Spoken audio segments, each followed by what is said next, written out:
Talking to myself again, but it's the only way you're ever gonna learn. You look back and it's all in the past. Good morning and welcome to NUFC Matters. It's an early start for me, but I'm glad to say that we've got Ben Jacobs back by popular demand on the show again. Welcome, Ben. Good morning. Good morning. Popular demand, unpopular demand, as I put on Twitter, always tend to provide a bit of opinion, but it's good to be back, and it's good to be back after a win for Newcastle by the skin of their teeth. Yeah, fantastic. I mean, you know, everybody on Tyneside is clearly walking around with a smile on their face this morning, and that's all down to really the team and Steve Bruce and the management and coach and staff getting things right. So, you know, happy days. That's the way it should be. And yeah, it just shows you the effect that the football club has on this proud city of ours. Great to have you back on. I think you're probably the most popular guest along with Keith Patterson. Obviously, Keith's become a bit of a regular on the Three Amigos show now because of his involvement with NCSL and his particular fight for this takeover. But yeah, you know, you came across really well. I think there was a bit of scepticism from our viewers about what you would come across like, but overall, people loved having you on and just, you know, your honest answers to the questions. And you're the same as me, Ben. You don't give any false hope.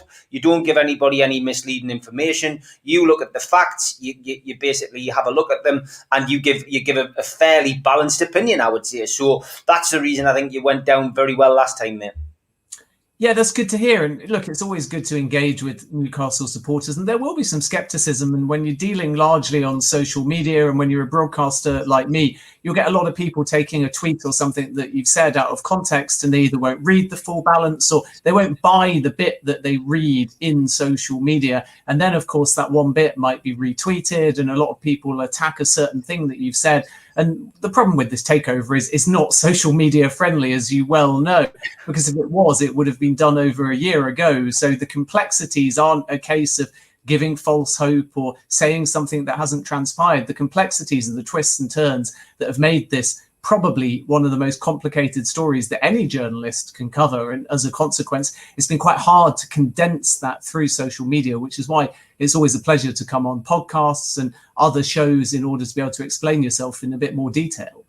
Yeah, okay. I'll get through as many questions as I can. I know people in the chat will want to put questions forward. We have had a few on Twitter. I love this one from Martin, who's a regular contributor to our shows. And he says, can you ask Ben, does he think Nick DeMarco uses fresh stock base for his mussel soup? Or is it out of a tin? The man seems like he can do everything. I'm just wondering what Ben's thoughts are. Of course, Nick DeMarco, I would say, has been... shall we say, passing subliminal messages through some excellent food pictures and bread pictures of recent times. What's your thoughts on all of that? Well, I'm glad that we started with the hardest hitting question of all to get it out of the way. It's all plain sailing.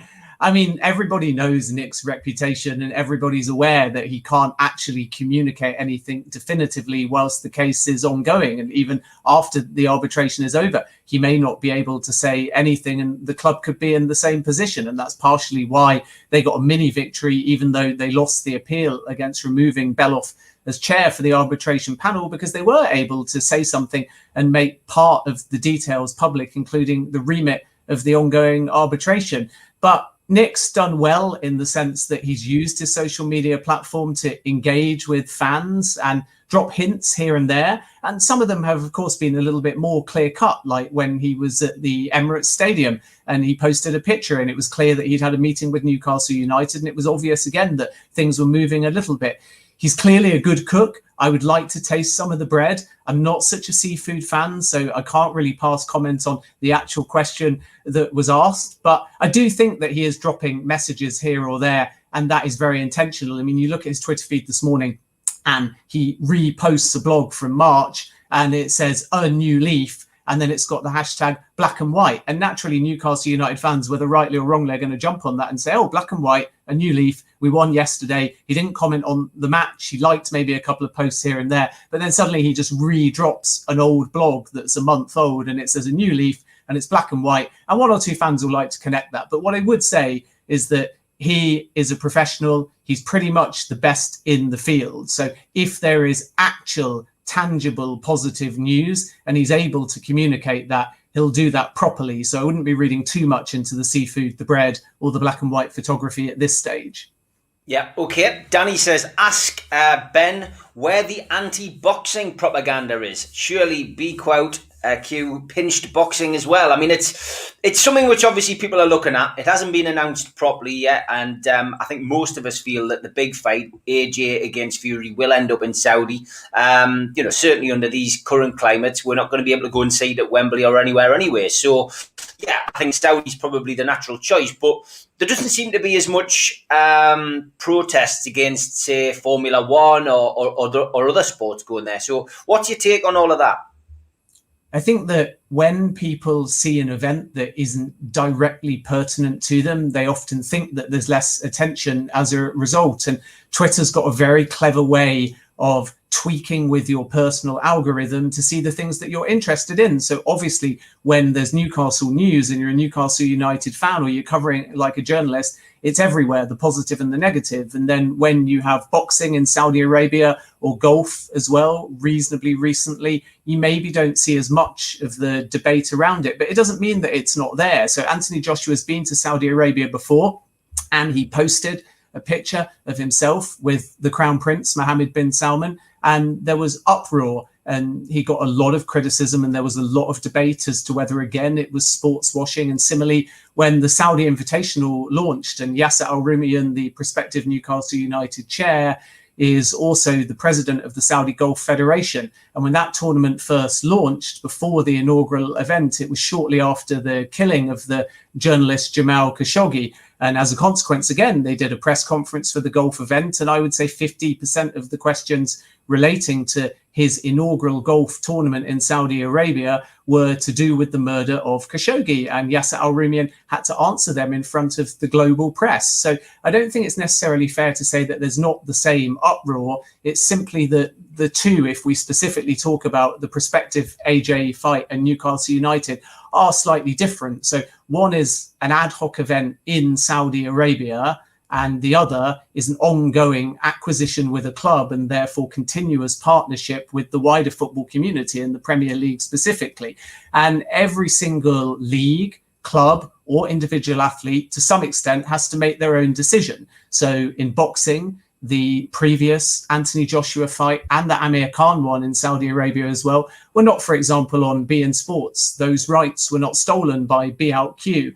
And in terms of, if you use the phrase reputational damage, for want of a better word, a boxing federation or an athlete may be less worried about just going over to Saudi Arabia for only a few days rather than potentially having a continuous partnership.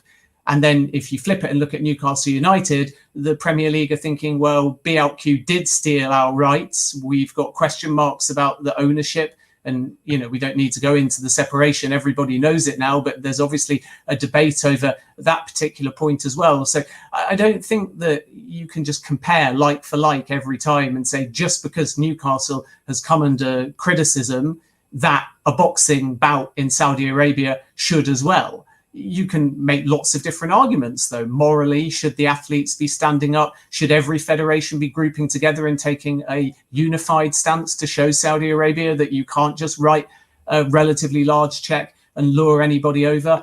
But I think, you know, the underlying point here is to understand that there is some media backlash. You just might not see as much of it. And in addition to that, every single partnership in sport with Saudi Arabia is a little bit different. Okay, Phil Hook asks a two-part question. He says, in light of the recent information coming out from the Premier League regarding the Grand Old Duke of York, does he believe that the Premier League deliberately led the club a merry dance in the hope that PIF walked away and so negating the need to make a decision? The second part of his question is also, does this not show incompetence within the Premier League by refusal to make any decision one way or another?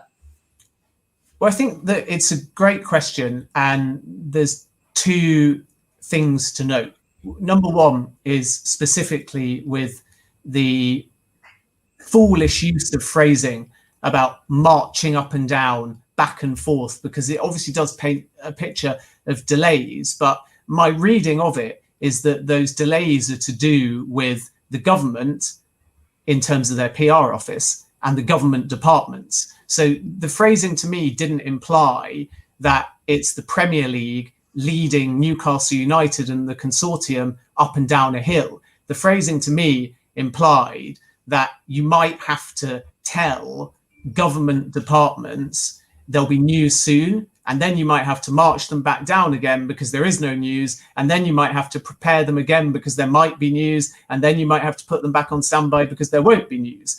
And even though that's a really poor use of phrasing because it's colloquial and it is a little bit unclear, I see less wrong with that scenario where the Premier League are telling a PR department in the government that they need to keep the government departments on alert and maybe have them on standby at the top of the hill, but then maybe bring them back down again to wait.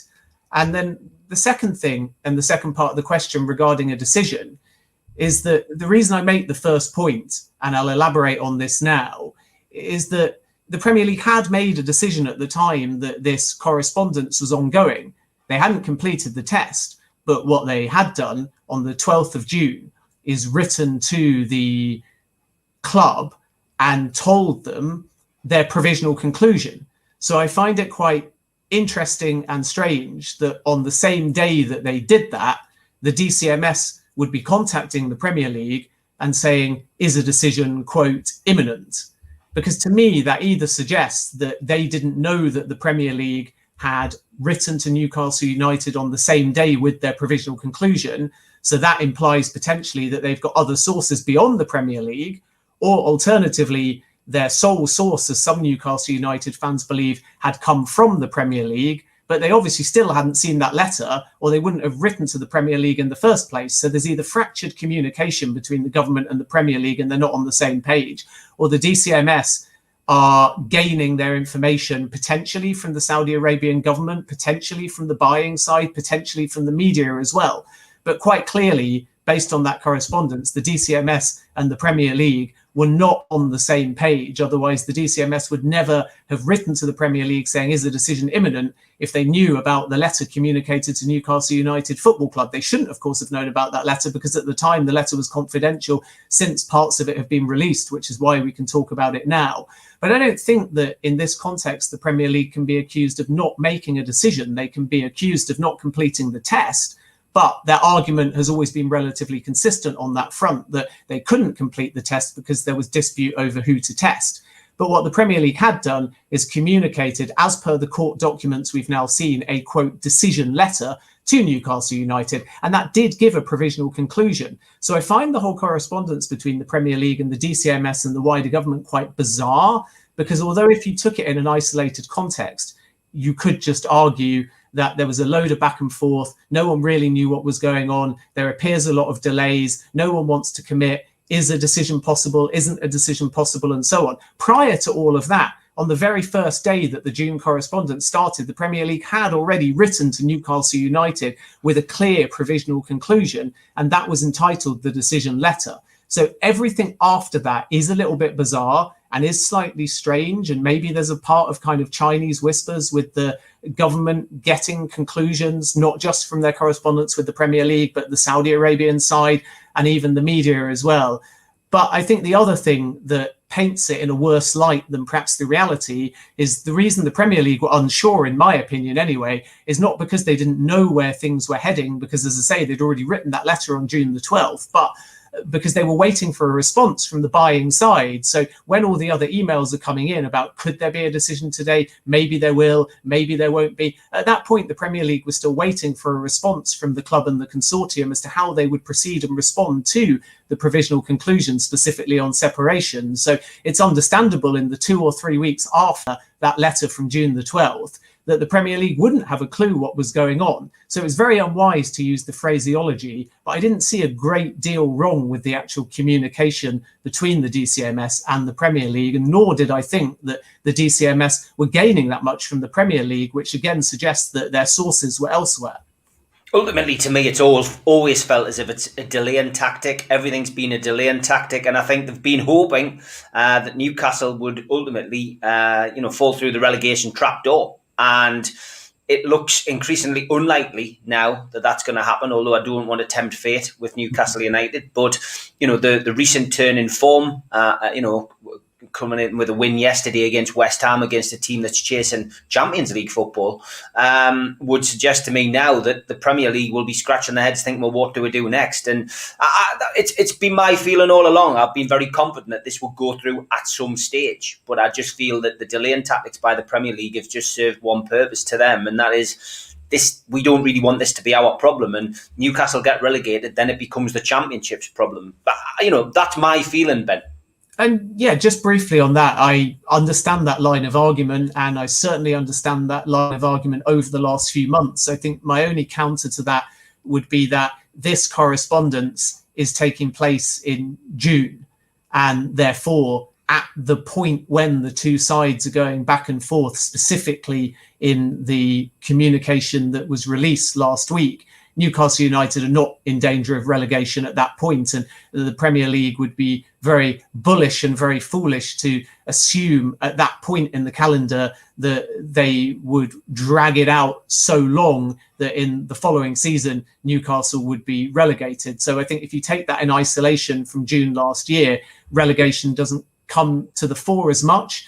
And then I suppose the second thing I'd say is that ultimately the Premier League could be seen as delaying, or as a lot of fans put it to me, dragging their heels again over the last 2 or 3 months, because suddenly we were in February, March, and now into April. And as you well know, just a few weeks ago, Newcastle United were in the relegation zone for 17 minutes and Fulham were winning away at Aston Villa. And you thought this is the key twist that's going to define how the season takes shape. And then the Brighton game, from Newcastle's perspective, was equally as disastrous, but somehow things have turned around. But we wouldn't be at this point in the process had Newcastle United themselves not challenged Beloff as the arbitration chair. Now, they're well within their rights to do that, and it may prove to be a very strong tactic, even though they weren't able to get him removed, because it puts his position under scrutiny, which wasn't the intent, but is an added bonus, if you like. But I suppose my point is just the Premier League were quite happy to proceed. And for a very brief period before more disclosure came to light, Newcastle United were happy to proceed with the arbitration. And if they had proceeded, which wasn't therefore at that point the Premier League delaying, arbitration probably would be over by now, or would be very, very close. So actually, the reason why we're now at the back end of the season and nothing has been resolved yet is down, even if they were right to do it, to Newcastle United appealing Beloff's position as arbitration chair. And that unfortunately cost them around 5 months of time. And the last time we spoke, I said to you that I felt the delays were down based on sources that I was speaking to the club rather than the Premier League. And a lot of people took issue with that comment. But obviously the sources were hinting at that club challenge and at that being the thing that had eaten up a lot of time. So whereas I agree that the Premier League may well have taken their time, done their due diligence, made sure, especially in the early part of last summer when they were looking through everything, made sure that they sought their legal counsel, made sure that the WTO report on BLQ came out. So they had all of the armory to make any kind of arguments, because perhaps at that point they didn't want the takeover to go through, although they're naturally never going to admit that. And we're not necessarily looking into their conduct so much as separation to begin with, at least. But once last summer and all that turmoil was out of the way, it's Newcastle that have needed the time. And unfortunately, that time has eaten into the vast majority of this season. I think as well, but only the club officials really know what is going on behind the scenes, and the turmoil which led to Newcastle dropping towards the bottom end of the table had to be sorted out. Bringing in a new manager probably wasn't viable, because you wouldn't see a manager come into a club that was potentially going to be taken over, and it could be the shortest stint in their managerial career. But also, getting back to before Steve Bruce came in, when Rafa left, Steve Bruce wasn't even in the top 10 managers. We had a lot of knockbacks. So ultimately for Newcastle, they got the house in order by bringing Graham Jones in, which has changed our fortunes, no matter what people think or like to say. So, Newcastle dragging this on also would make sense, because ultimately for Mike Ashley, he wants the Saudi deal, because he knows the Saudi deal is the best deal he's going to get, to sell Newcastle United. And had they dropped into the Championship, if they dropped into the Championship, that deal won't be on the table anymore, because nobody is going to buy a Championship team for the same price as a Premier League team. So potentially Newcastle dragging their feet and, pulling this move on the arbitration and appealing against the person who was going to sit as the arbitration judge. I think you're right, Ben. I think that plays a massive part in it. It's been 6 of one and half a dozen the other, dragging their feet throughout the last 12 months. But now I think we're reaching the end game.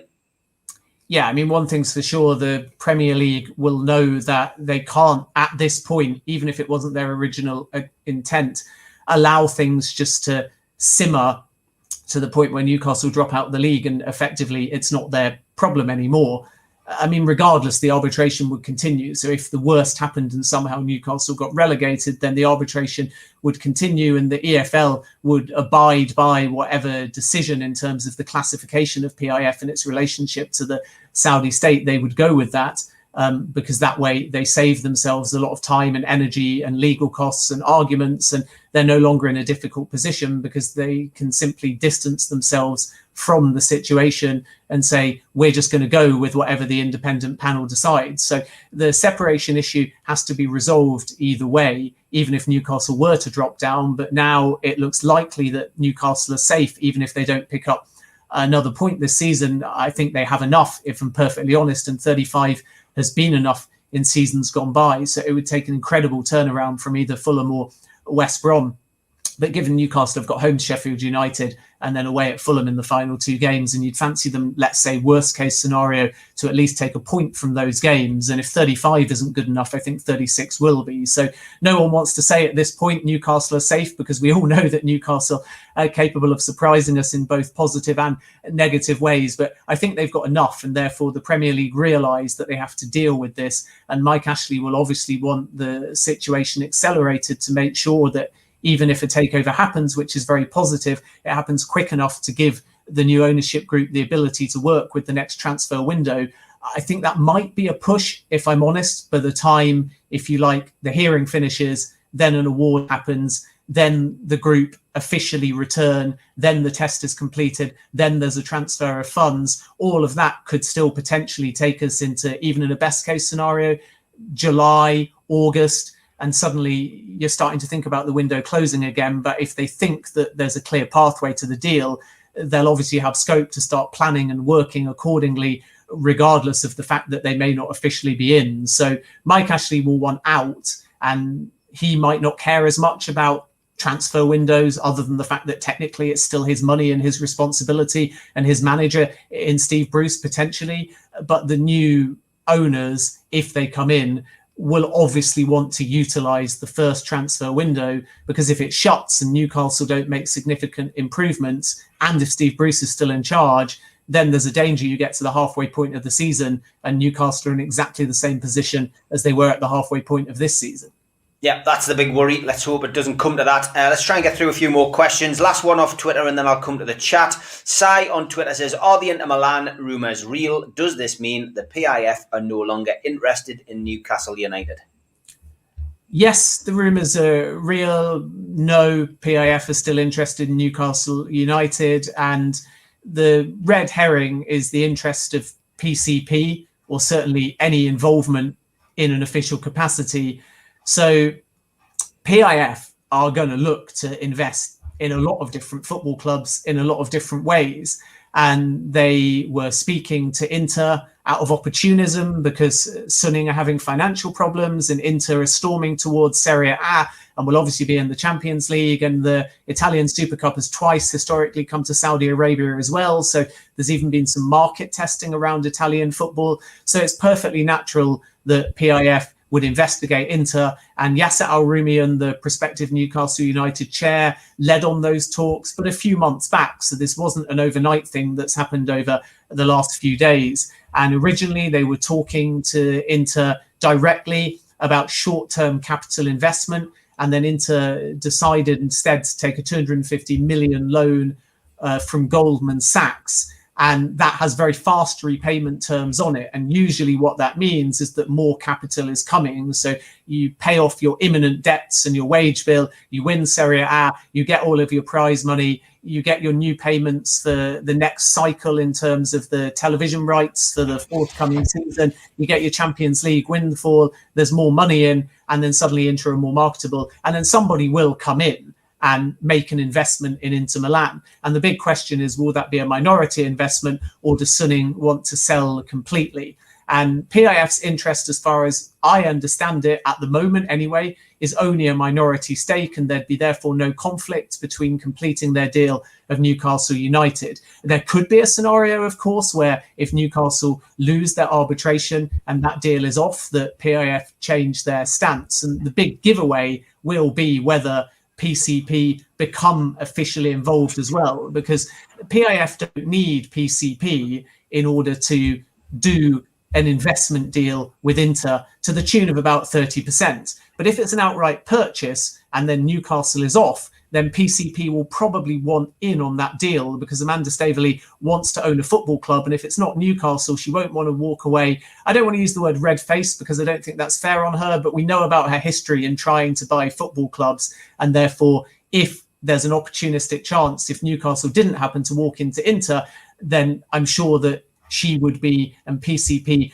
would potentially be interested in that. But at the moment, they're not involved because PAF don't need PCP. If they become involved, that's where the alarm bells start to go off for Newcastle United fans, because why are both of those organisations moving to Italy if Newcastle United's potential takeover is still ongoing? So the short answer is it's long-standing talks directly between Yasser Al-Rumayyan, PIF and Inter, and they want about 30%. But now Suning have got their Goldman Sachs loan, the question's going to be in the off-season what Suning want to do, whether they want to milk the high of winning probably Serie A and getting into the Champions League, or whether they want to sell outright. And the logic at their end is they prefer to stay, but the practical reality is they're in big financial debt, so they may not have a choice. So it's one to watch, but at the moment it's nothing to worry about. And the other really important thing to emphasize is that if the Newcastle United deal, despite what you hear about PIF might be interested in Marseille, which was pure rumour,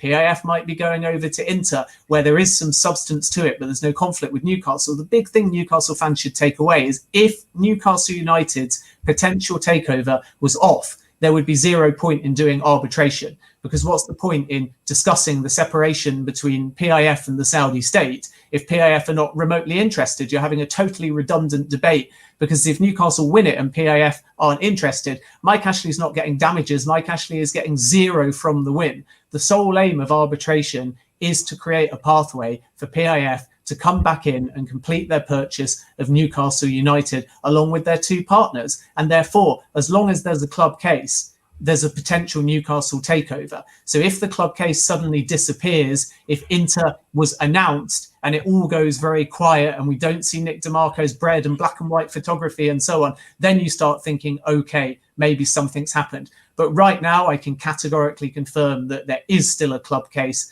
that the hearing will start relatively soon. As far as I understand, it hasn't begun yet.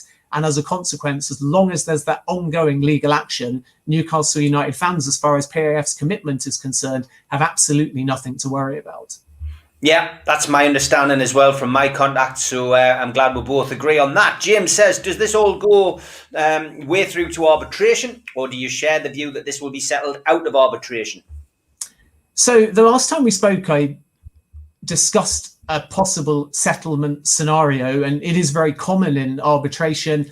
And when this all first started, Richard Masters spoke about it being amicable, and therefore you wondered whether they could come to some kind of agreement. And the most natural settlement would be for the Premier League to accept the legal proof that PIF is separate from the Saudi state, but for PIF to use their board member Majid Al-Kasabi, the media minister, to help resolve the piracy fallout. So obviously BLQ isn't around anymore, but nonetheless, Saudi Arabia still arguably need to crack down on the culprits and allow the Premier League and those who were affected to pursue some kind of civil action or some kind of damages case in order to be compensated for the fact that their rights were stolen and a lot of money and pain occurred over the course of that period. So a settlement could provide a scenario where the Premier League say, fine, PIF separate from the Saudi state. Now we just need to test your listed directors. Those listed directors would pass. You can have your takeover. But in return, you have to use your influence with the Saudi government. Even if we accept that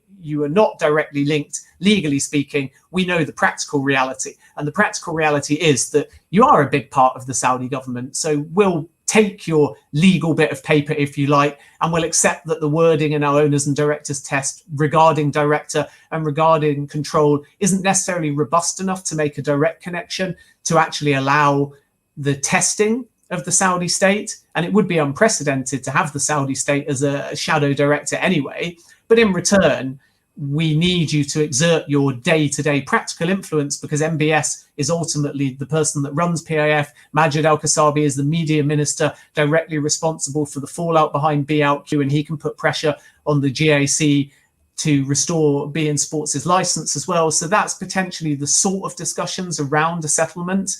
I don't think that there'll be a settlement the other way around, where Newcastle United agree to come back to the table and test the Saudi state, because that just opens up too many very, very complicated discussions and questions that ultimately the Saudi state wouldn't want to have to answer. It brings piracy into the mix, it brings human rights into the mix, and so on. So I don't think there'll be an inverse of that potential settlement.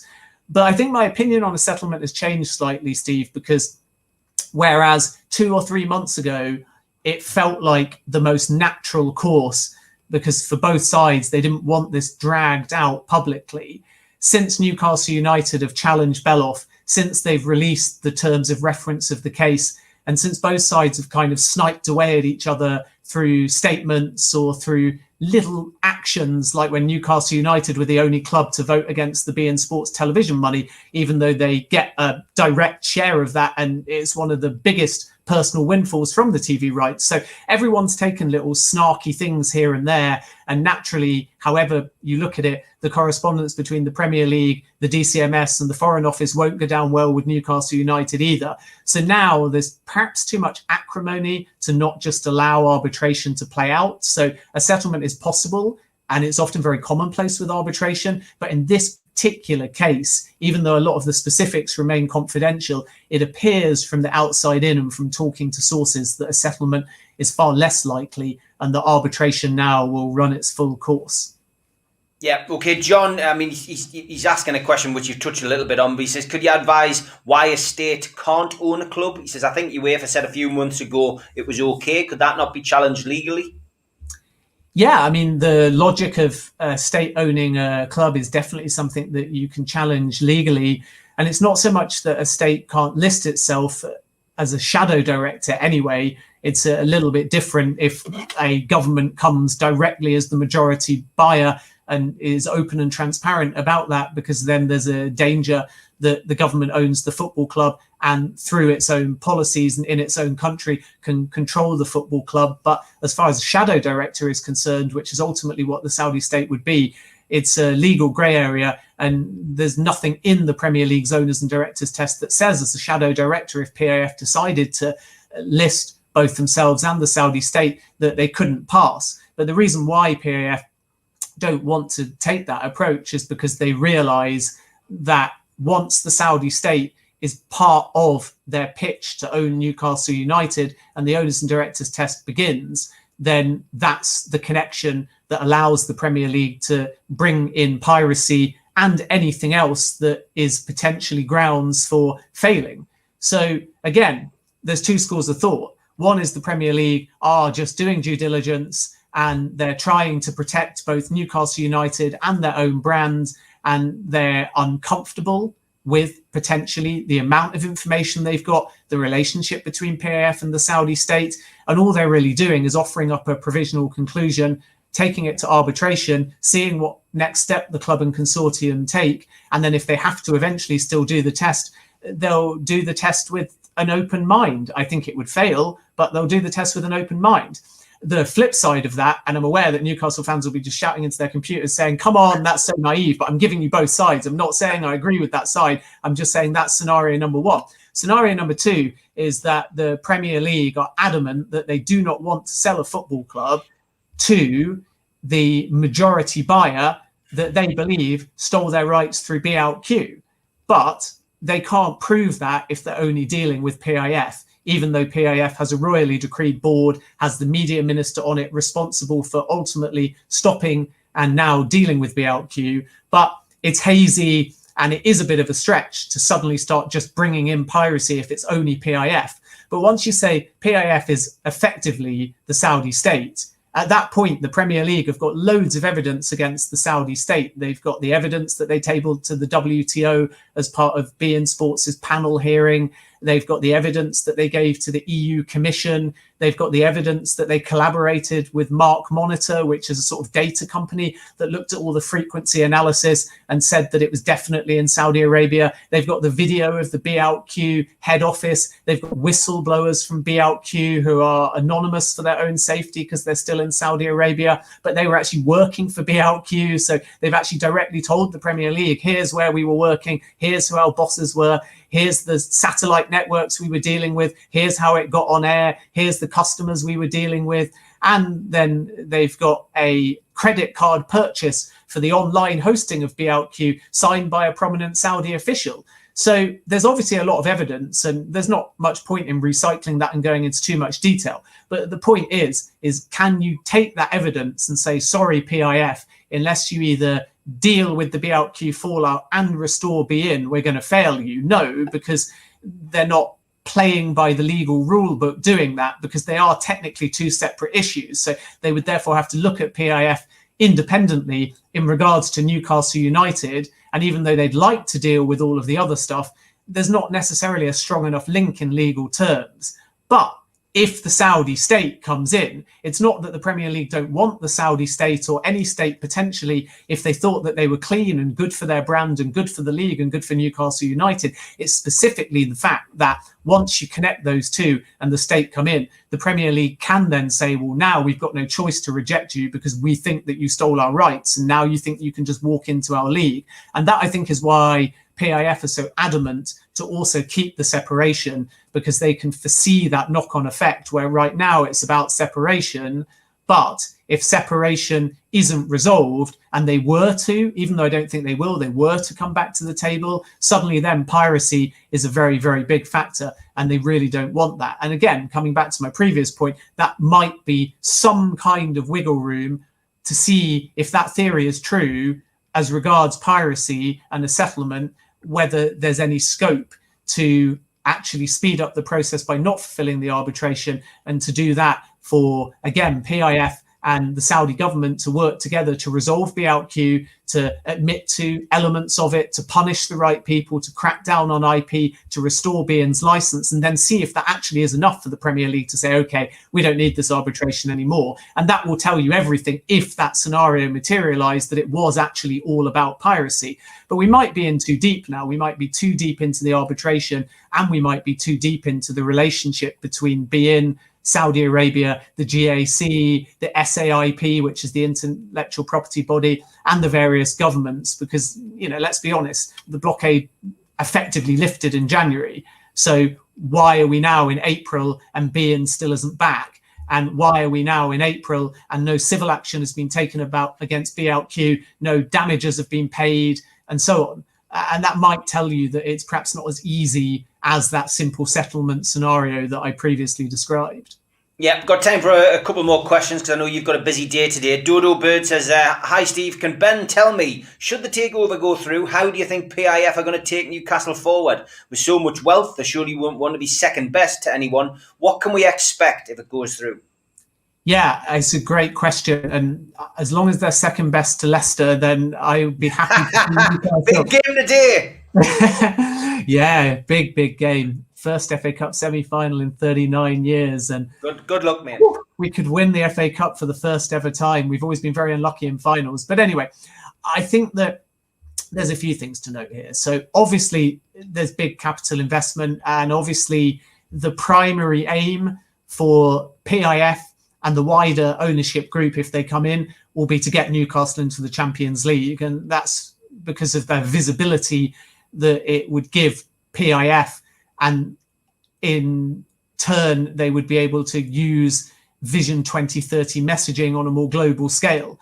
In the shorter term, there will obviously be some spending, and I would imagine that Newcastle, not necessarily overnight and in the first transfer window, but over 2 or 3 transfer windows, once they've assessed resource and in all likelihood brought in a new manager or recruited one if Steve Bruce goes first, at that point, I think they'll be spending from a handsome transfer kitty in the 300, 400, 500 million mark. I think that there'll be big name signings, obviously, and that's what you have to do if you want to try and get a side into Europe or specifically into the Champions League. They're going to come in and say all the right things. That's just common sense. They're not going to buy the club with their muscle and say anything other than Newcastle's a sleeping giant. We want to challenge for the Premier League. We want to win trophies. We want to get into the Champions League. We want to win the Champions League. And I would imagine, in keeping with Vision 2030, that they'll put that under roughly a 10-year plan. Effectively, it's a 9-year plan now, but when they were thinking about buying the club, it was a 10-year plan. And I think they'll talk in 10 years.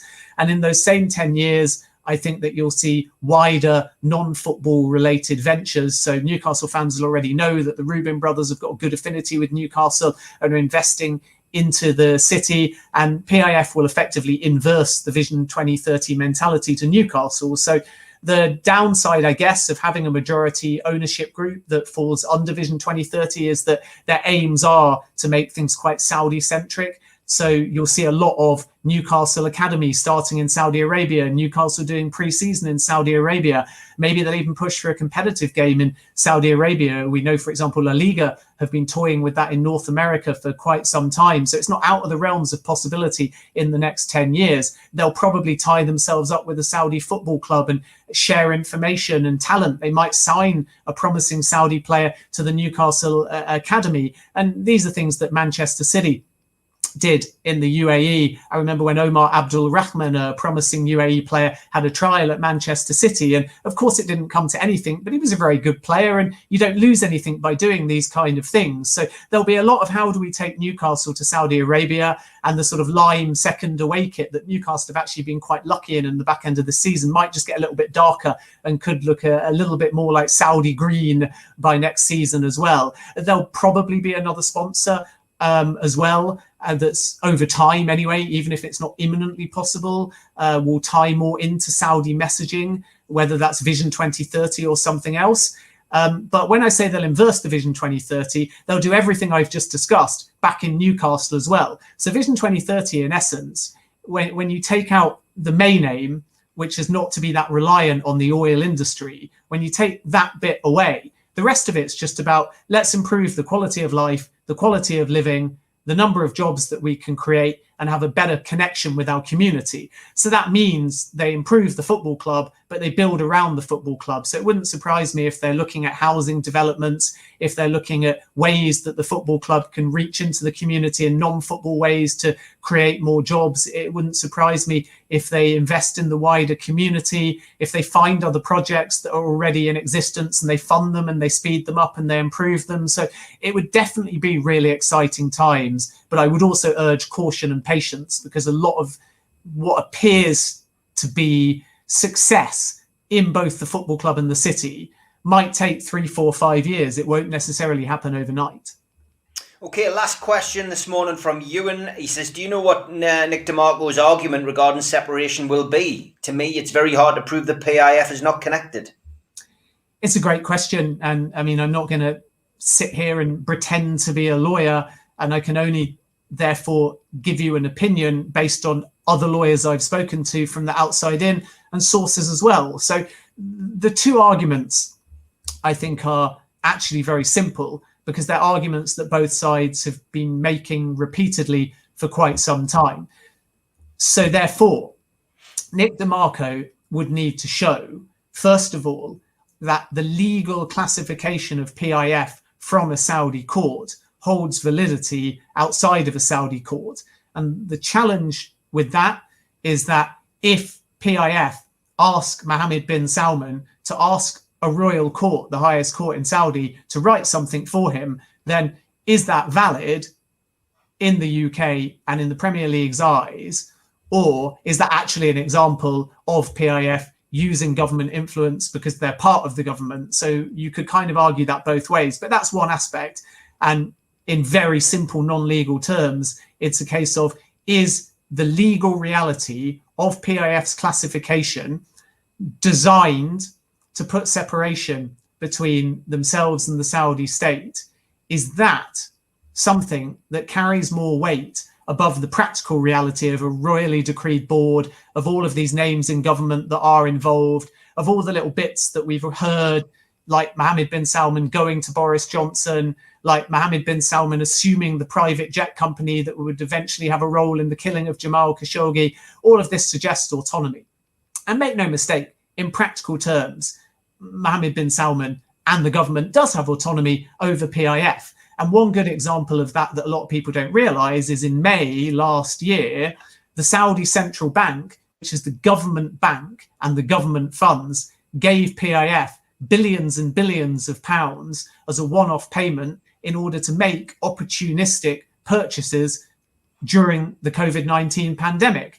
And they invested in a variety of different businesses at that time, including Facebook and SoftBank and Cisco and Uber. But guess what? 300 odd million of that money is in all likelihood the money allocated to also buy Newcastle United, because it's no coincidence that that money was given to them in May, right at the point when we thought after Ramadan the funds would be transferred and the deal was done. So the Premier League argument will effectively be the blurred lines in practical reality. But I think that Nick DeMarco can also bring wider things into it. So he can also look at how PIF was treated with other deals. And a lot of Newcastle fans will make that point, that if it was good enough for Uber and it was good enough for Facebook, then why is it not good enough for Newcastle United? And does the same concerns apply? But obviously not everyone goes through an owners and directors style test when making those minority investments. So that's another problem.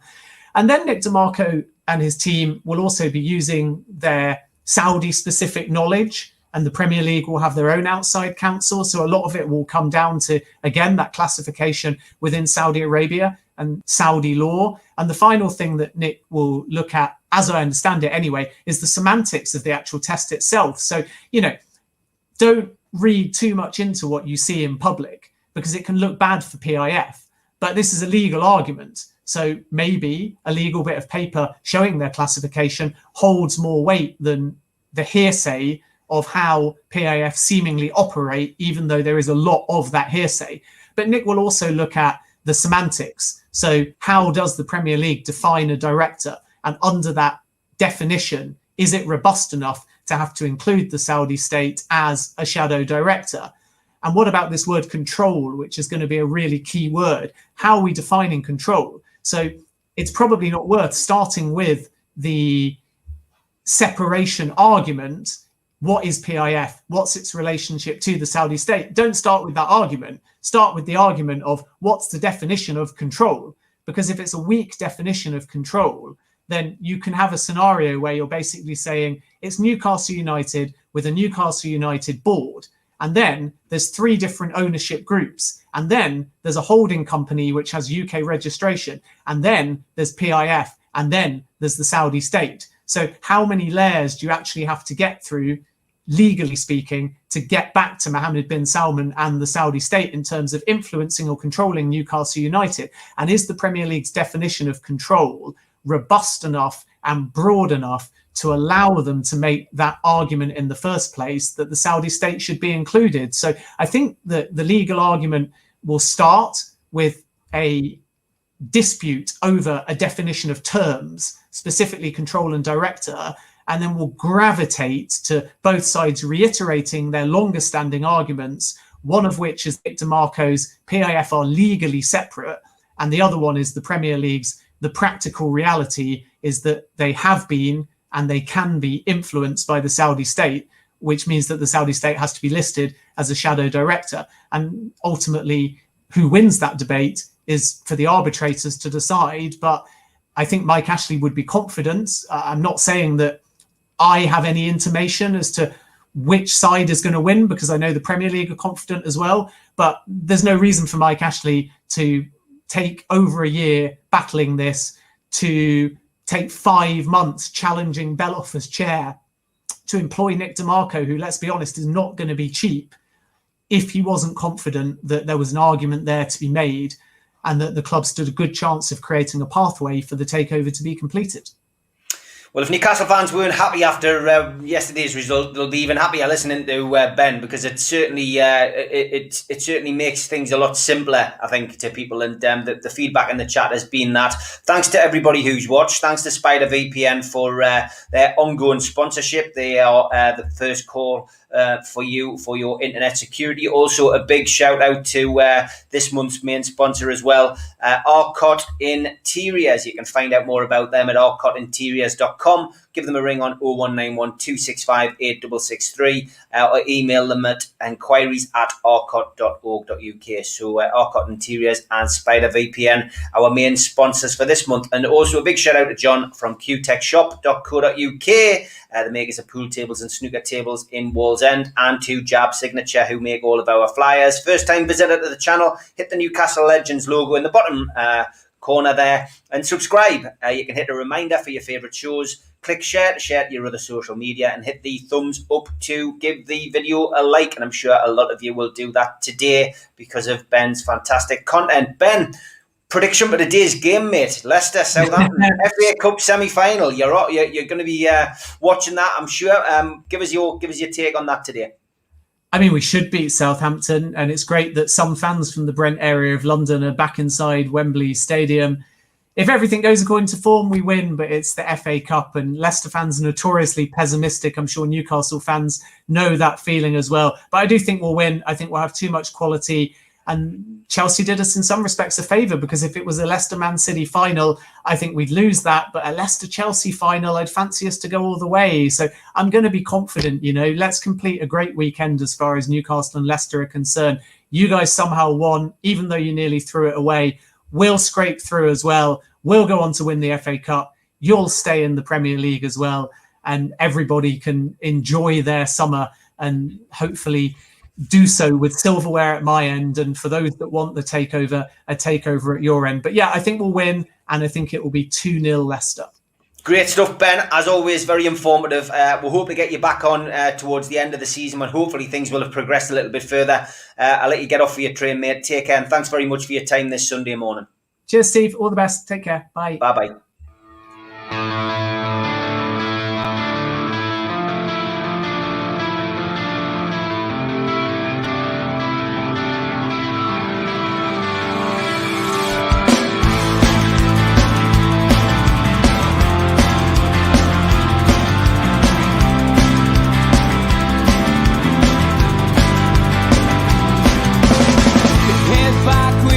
Attack. It feels like I've been talking to myself again, but it's the only way you're ever gonna learn. You look